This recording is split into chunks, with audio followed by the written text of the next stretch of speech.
Hi traders, today we are going to talk about non-farm payrolls, one of the most influential economic indicators that causes the most volatility in the financial markets.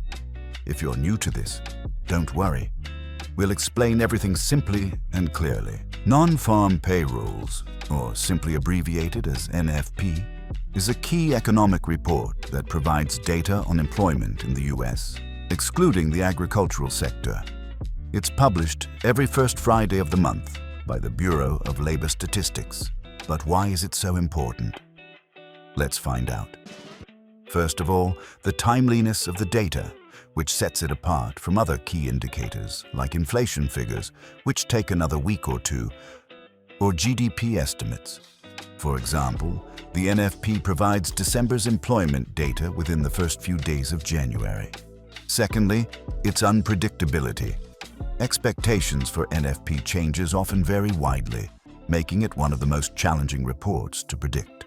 While the average monthly growth is around 200,000, analysts' forecasts can range from a decline of 100,000 to an increase of 300,000. This variability prompts the market to react instantly, revising expectations accordingly. Third, the breadth of the report. The monthly employment report provides a comprehensive overview of the labor market, including changes in overall employment and sector-specific data.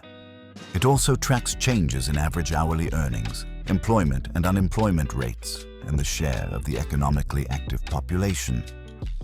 Traders and investors change their focus depending on the situation. Most often, the most important thing is the change in the number of people employed in a month. However, in a near-full employment environment, the focus shifts to the change in wages, as it did in 2023 and 2024.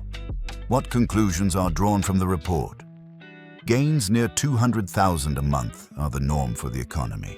Strong job growth indicates overheating, which causes the dollar to strengthen and stocks to sell off. Weak numbers, on the other hand, signal a slowing economy and possible monetary easing, which is negative for the dollar. Similar statistics are published for other countries: Australia, Canada, Switzerland, and Germany. In Great Britain, the claimant count report is used. In Japan, unemployment and income are monitored, while in the Eurozone, the data are released with a delay and have less impact. I hope that you now understand a little bit more about what non-farm payrolls are and why this report is so important for financial markets. Subscribe to our channel, give us a like, and let us know in the comments what you would like to learn about in the next videos. See you soon.